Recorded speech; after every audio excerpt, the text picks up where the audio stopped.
So we are at the Louvre this morning. Welcome to the Adams Family Travelers. Join us as we use our vacation days to travel around as much as we can and enjoy exploring the world. Make sure you join us on our adventures. So we came in from the metro to the Louvre. It doesn't open till 9. It's about 9 right now. And there's a huge line. We do have tickets. I suggest you get tickets. The museum pass does cover this. So we got the museum pass, and then you still need to make a reservation. So, we'll see. Fortunately, I wanted to see the big pyramid. I think we'll get to see, I think there's views from in the building. But we came in from the metro, so we're not outside, which I'm fine with right now. So we'll kind of update you as we go along. I'm excited to see the Louvre. We're not art museum people, and I was kind of worried, but when I started researching it, there's a lot of Greek and Roman antiquities here. There's Napoleon III's apartments. So, just some interesting stuff that I'm kind of excited for. So the Louvre was also a palace before it became an art museum. So it's very grand inside, and it dates back to the medieval ages, and you can go back and see part of the medieval Louvre. So, I'm excited about that too. It just has so much history. The pyramid was built, just in the 1900s by I.M. Pie. French people didn't like it at first, but now it's been accepted, obviously, as part of the Louvre.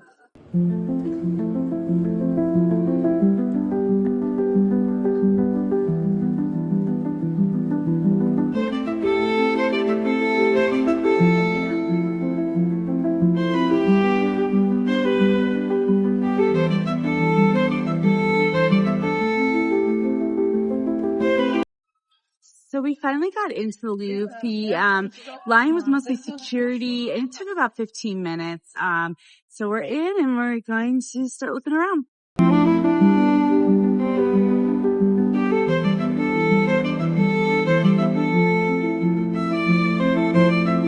So we started in the Sully wing, which is the middle of the wings, and we are going to go, I think, to the Greek and take with the Greek statues first.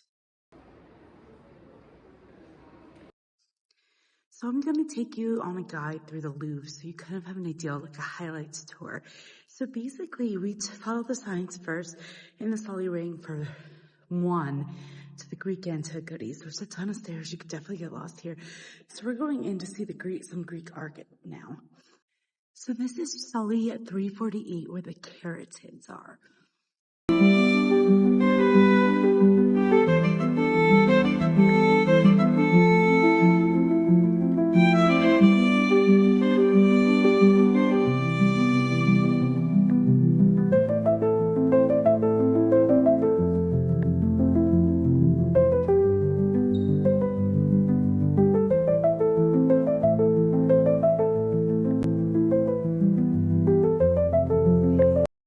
So if you walk all the way through the Sully 346, you then enter where Venus de Milo is in Sully 348, and there's some other Greek statues in there as well. Venus de Milo is really neat. We were listening to Rick Steve's audiobook, and basically she embodies every woman, what the kind of ideal woman was in the Greek time.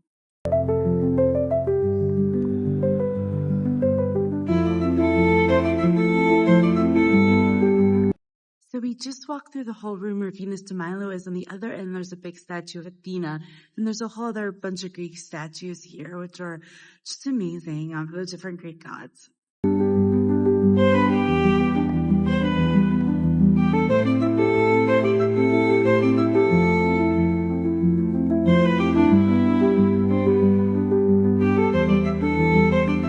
Make sure you look up because the ceilings here are amazing. So after Venus de Milo, we went into Sully 347 where you have the Parthenon Frienzes, and then we're going to go up the stairs and see the Samothrace. But the ceilings here, spectacular. I mean, this is definitely a former palace.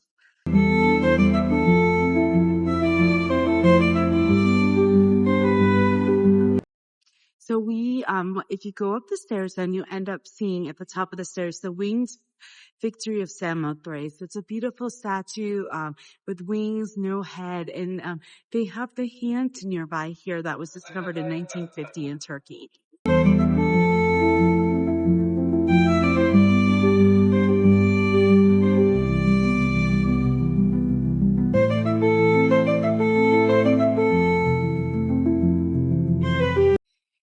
go to the left of the Winged Victory of Samothrace, you come into the octagonal room.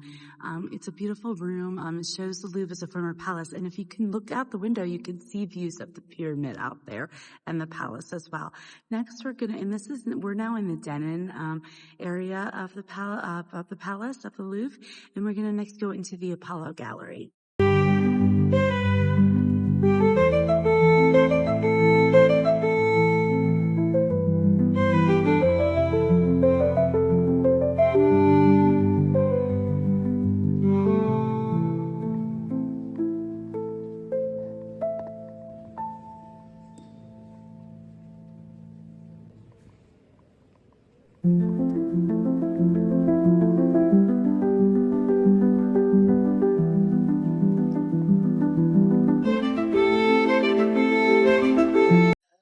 This is the Apollo Gallery, and it is just fantastic. Like this shows you how it was an old palace. Like, just look behind me there.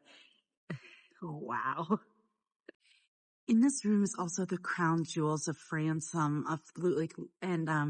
portraits of former kings like Louis XIV.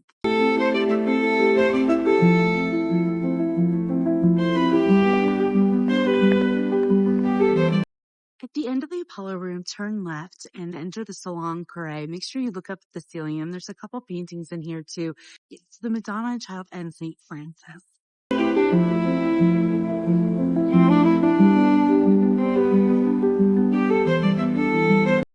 So we are now in the Grand Gallery. If you continue walking through where you were, this is a huge section of Italian Renaissance paintings, including paintings by Leonardo da Vinci.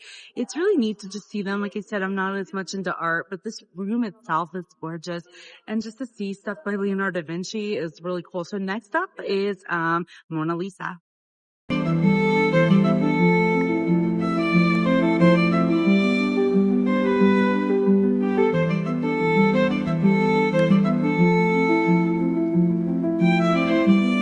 If you can see behind me, this is Denon 7-Eleven. This is where the Mona Lisa is. It's crazy in here. And it doesn't matter if you come straight here, it's still going to be crazy. So it took us about an hour to get here, depending how fast you move. But basically, just be patient. Everyone's pushing. I feel like I was at a concert. I waited for my time to go, up and kind of just be patient. And also across, the way is the Wedding at Cana, which is a beautiful painting as well.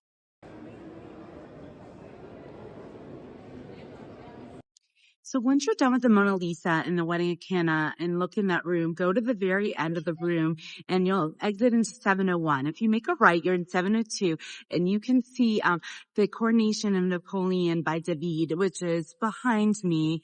And it's a beautiful painting and it gives some history on Napoleon. He ended up crowning himself because he felt like the Pope wasn't worthy.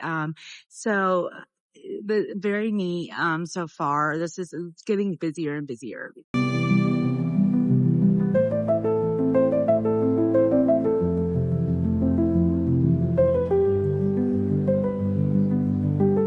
So backtrack through room 702 to 701 and then come into 700 where you'll see the Wrath of Medusa by Guerrico and Lady Liberty by Delacroix. These are French paintings. It tells the history of France. Very interesting. I think we're done with the main part of the highlights tour. We're going to continue on and do some of the medieval Louvre.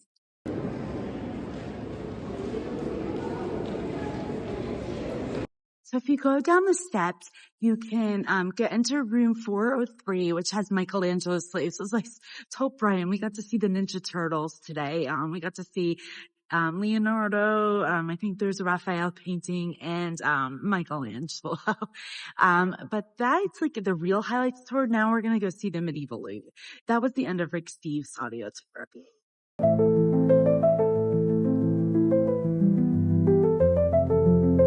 So if you backtrack to the beginning to Caritas, go through the steps, and then at the bottom of the steps, make a right, and keep going down some steps. You will get to the medieval Louvre. This is what the Louvre was like when it was built.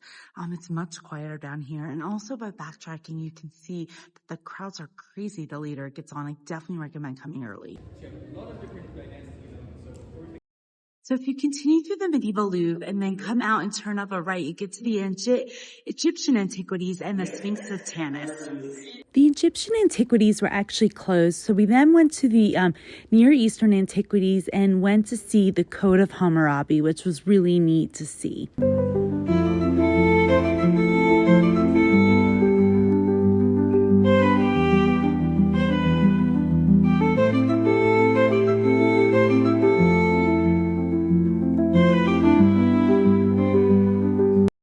So we are in Angelina's in the Louvre, and the pyramid is right behind us. This is amazing. We're going to get some coffee, a hot chocolate.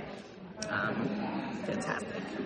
We are at Angelina's, who is famous for their hot chocolate. We're at their location in the Louvre, and because I can't have their hot chocolate, they can't, because of the recipe, they can't make it dairy-free, which I understand.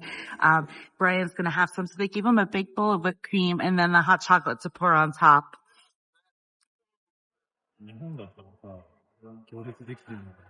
It's like really thick.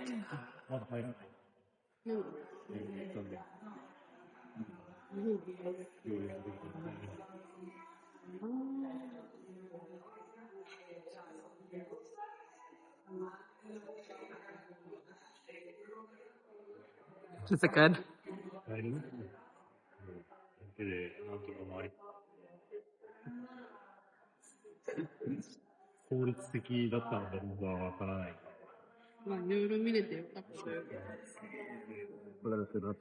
Is that good?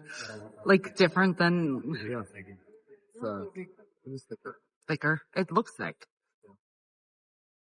So I got a caramel cappuccino with oat milk.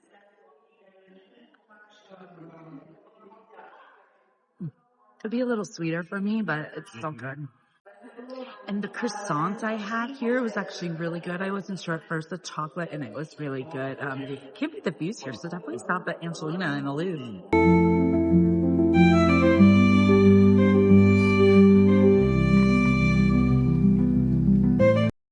So after Angelina's, we're doing the Napoleon III's apartments. He was the nephew of Napoleon Bonaparte and eventually became emperor for a little bit in the 1800s.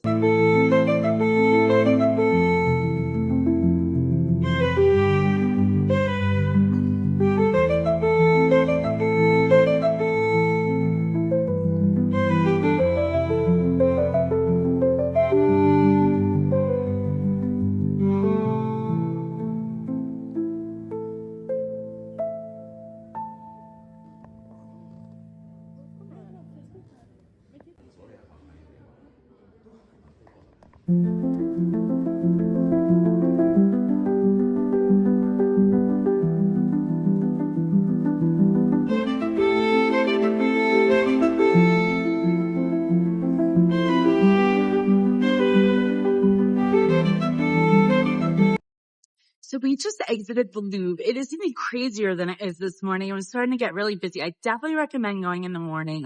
We had a great time at the Louvre though. And, I am Louvred out though. I'm museumed out. I think after the highlights, it might have been fine to stop. I like to see Napoleon's apartments and stuff, but I don't know if it was necessary. So make sure you watch the rest of our, Paris series, and like and subscribe, if you liked it.